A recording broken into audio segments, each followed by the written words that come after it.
Hello there, I'm Anita Wu and this is Nightline, news making the headlines. Novel coronavirus, government mulls over plan to introduce economic stimulus package. And the UK to leave European Union on Friday after EU Parliament ratifies Brexit deal.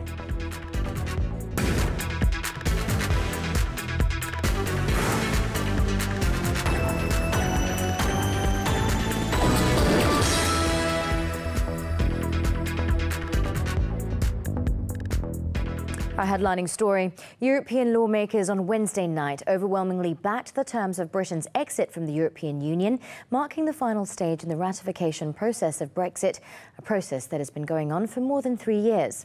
In the wake of the vote, the UK will leave the EU at midnight Brussels time on Friday.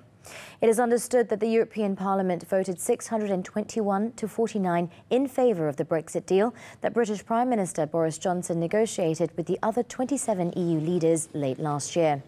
Following this, the UK is now set to enter a transition period in which the government will thrash out its future relationship with the bloc, including a trade deal. However, after Britain's departure on Friday, the UK will still remain within the EU's economic arrangements until the end of the year, though it would not have a say in policy, as it will no longer be a member of the EU.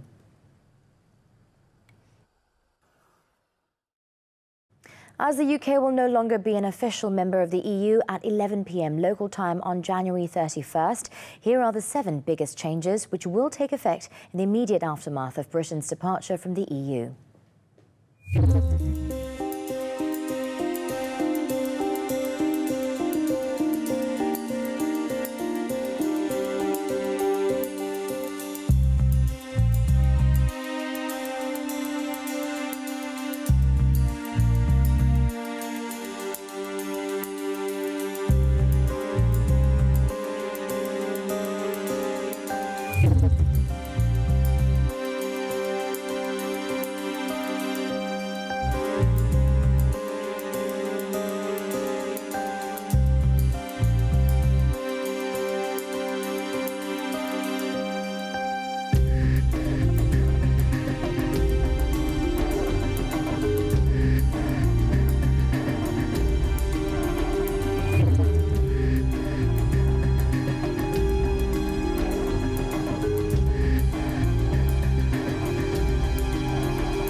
Earlier, European Commission President Ursula von der Leyen, in her final speech before Britain exits the EU, stated there would be a precondition on any future trade agreements, stressing that both sides' enterprises must be able to compete fairly.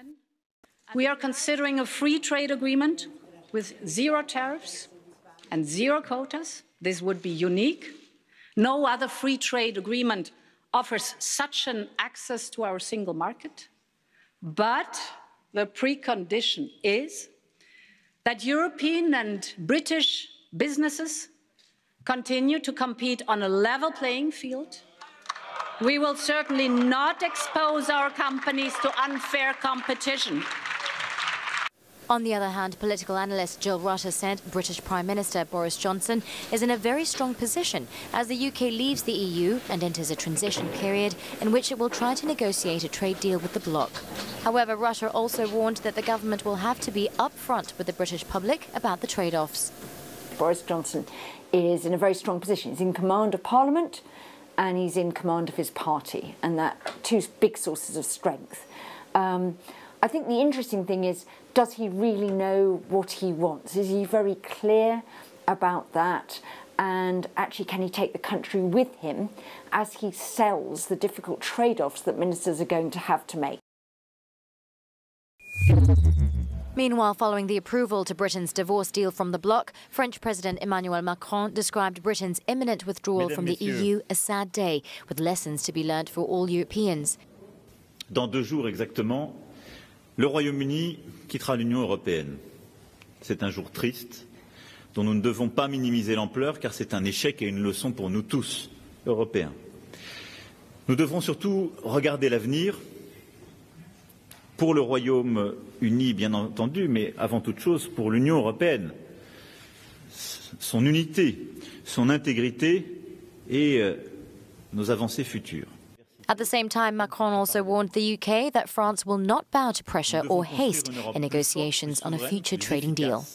Et nous ne céderons dans la définition des relations. The government is mulling over a plan to introduce an economic stimulus package to handle the impact of the novel coronavirus. Finance Minister Lim Guan Eng, however, said it was too early to assess the impact of the outbreak, especially for the tourism and aviation sectors. We are, of course, making some plans towards the middle of the year because we were not uncertain about the impact of the trade war. But the stimulus package, economic stimulus package that we are planning may be brought from C virus, the coronavirus. Again, I think both Dr. Kwakwa and myself, we share the same views that it's too early. So, of course, the sectors that need assistance will be, or some help will be the tourism industry because they will be badly impacted. And these are areas that I think my ministry officials are looking at. The Finance Minister was speaking to the media after announcing the extension of a mutual agreement of the World Bank Group's global hub in Kuala Lumpur for an additional 5-year period on Thursday. He said that the plan had been discussed in Wednesday's weekly cabinet meeting.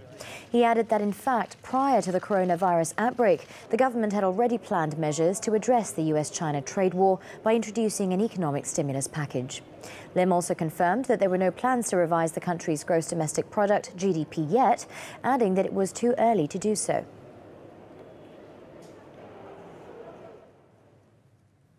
The World Bank, on the other hand, is monitoring closely the impact of the epidemic towards the global economy.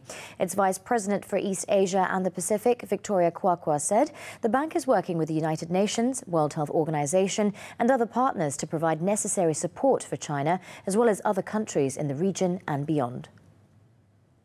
The support could be basically in terms of technical assistance, analysis, sharing global experience of similar pandemics or epidemics and how they've been controlled. For example, we have the case of the SARS virus several years ago.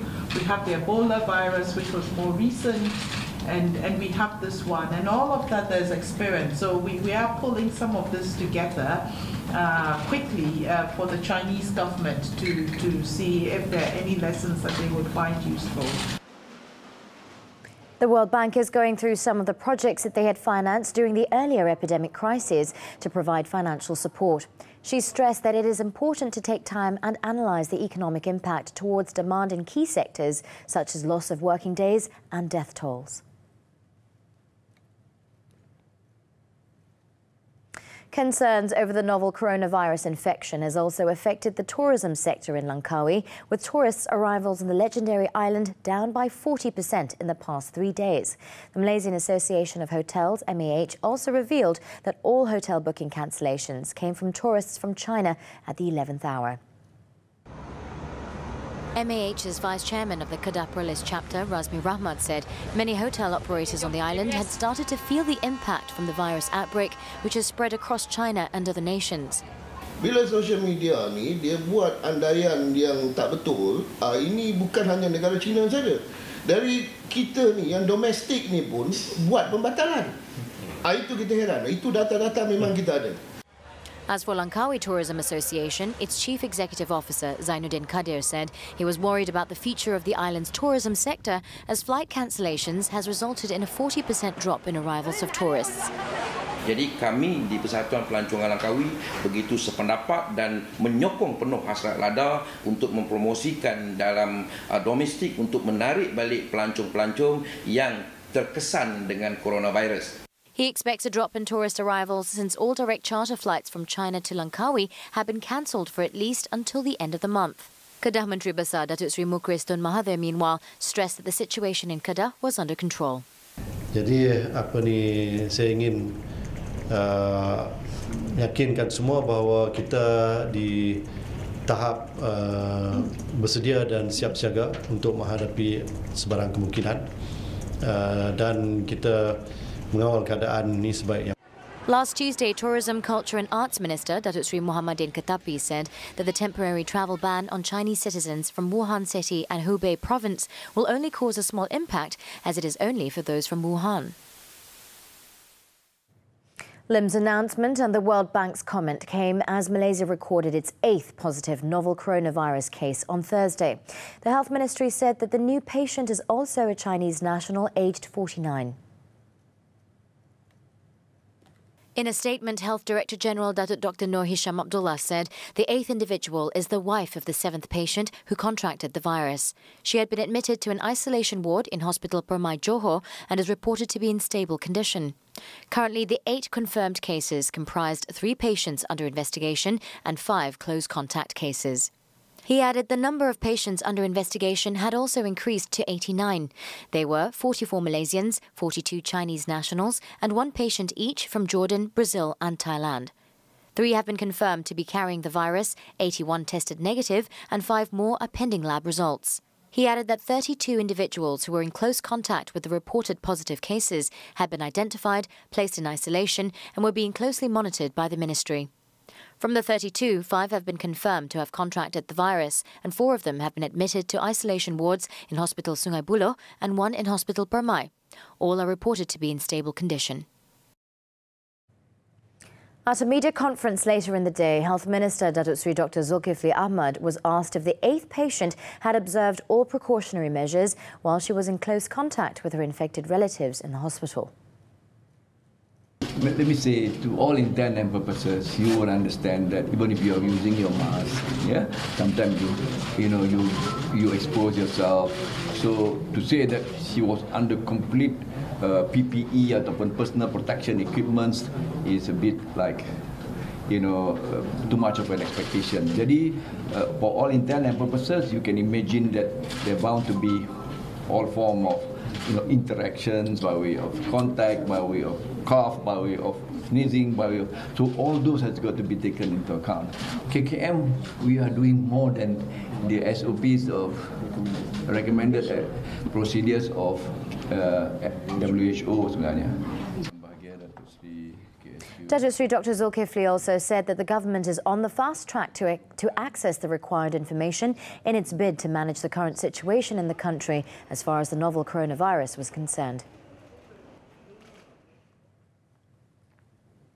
For Tun Dr. Mahathir Mohamad, there is no urgency so far to bar all incoming flights from China amid a ban imposed by Sabah and Sarawak earlier.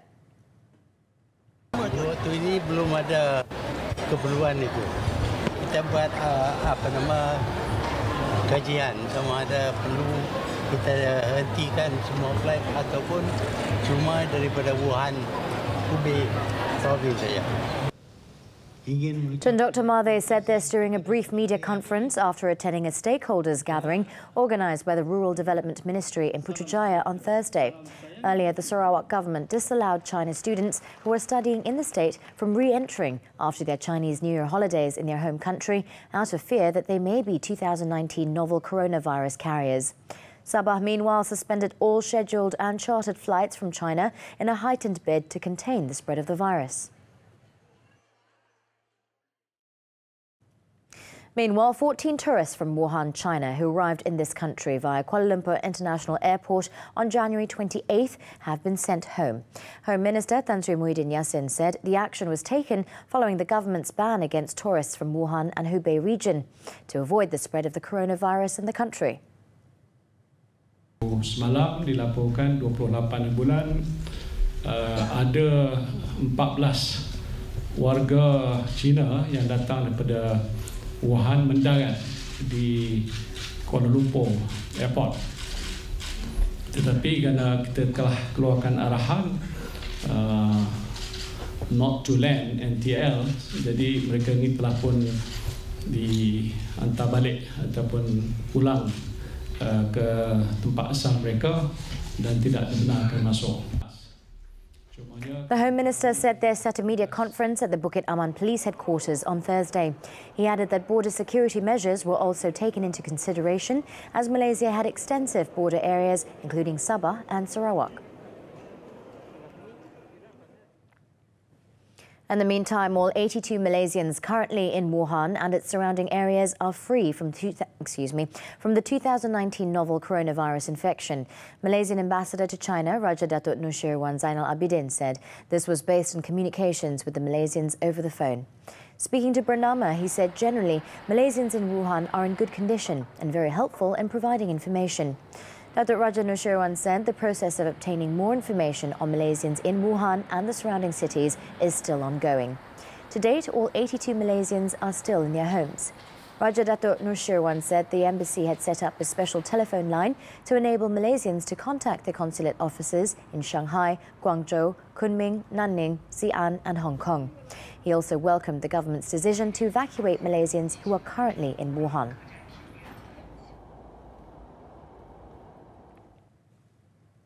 The Road Transport Department, RTD, has issued 577 advocacy notices to private vehicle drivers who carry children without using the Child Restraint System, CRS, or child car seats, since the regulation was made mandatory starting January 1st this year. Transport Minister Anthony Loke Sufok said that although no summons will be issued until June, but the advocacy notices were issued to advise drivers to use the CRS when transporting children. Kita dah bagi arahan supaya tidak ada saman diberikan, dan JPJ memang dalam mesyuarat Poskap semalam pun telah laporkan bahawa tidak ada saman dikeluarkan, dan kita telah pun menasihatkan juga kepada pihak polis bahawa dasar yang kita telah tetapkan ialah kita memberikan tempoh 6 bulan untuk advokasi. He was speaking to the media after witnessing the signing of the Grand Majestic Hotel Lease and Development Agreement between Railway Assets Corporation and Majujaya Hebat Sdn Bhd in Putrajaya on Thursday. Lok said the soft landing approach was taken to give parents and users more time to understand the need for child safety seats. On October 23rd last year, Deputy Prime Minister Datuk Sri Dr. Wan Azizah Wan Ismail announced that the use of CRS in private cars would be made mandatory from January 1st, 2020. In compliance with the United Nations Regulation No. 44 and Regulation No. 129, children below the height of 135 centimetres should use the CRS. The move follows alarming road crash statistics when 1,559 deaths were recorded involving children under the age of 10 from years 2007 to 2017.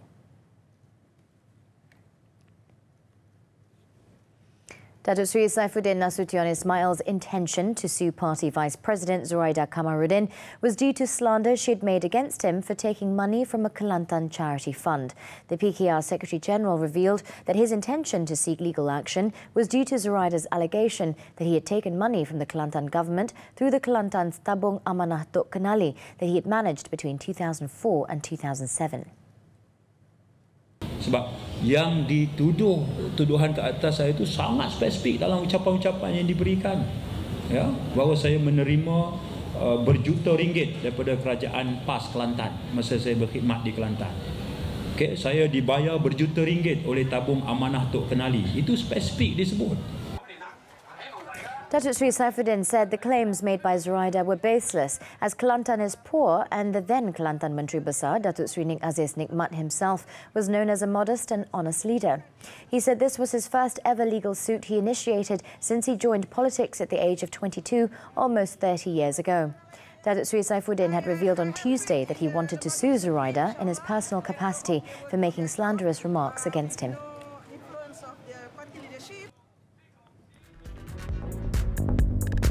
Indonesian maid rescued from ruthless employers. More local stories when we return. Stay tuned.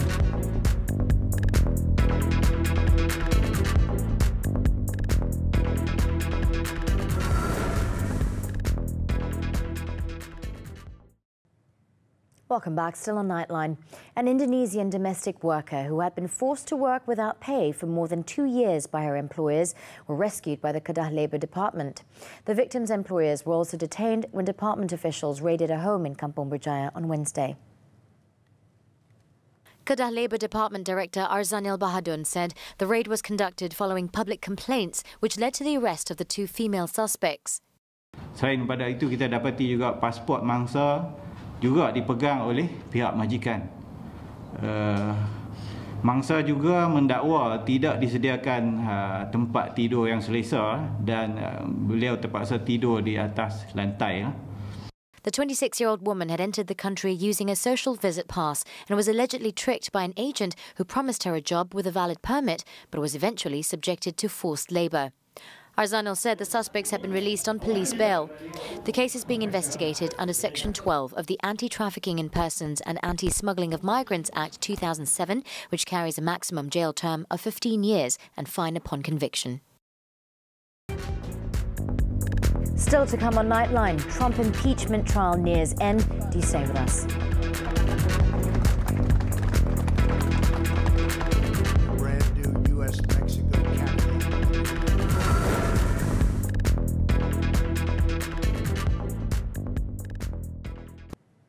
We're back with foreign news now. The U.S. Senate is expected to wrap up the initial phase of President Donald Trump's impeachment trial before turning on Friday to the explosive question of whether to call witnesses such as former National Security Advisor John Bolton.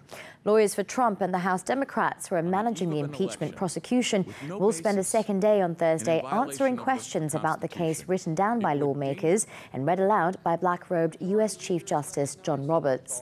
Then, probably on Friday, each side will present what amounts to closing arguments before the senators move to the central question of whether to call witnesses. Bolton this week emerged as a potential witness after a report, which he has not denied, that he planned to say in an upcoming book that Trump told him he wanted to freeze $391 million in U.S. military aid for Ukraine until it investigated Biden and the former vice president's son, Hunter. Republicans who control the Senate said there was a chance the trial could end on Friday with Trump's acquittal, leaving him in office and rendering moot the articles of impeachment Democrats had approved in the House of Representatives in December. An acquittal would allow the Republican president to claim vindication and put the threat to his presidency behind him, just as Americans begin focusing on the Democratic race to choose his challenger in the November 3rd election. And before we wrap up this edition of Nightline, let's have a look at what has been installed on the front pages of Malaysia's main newspapers today, Friday, January 31st.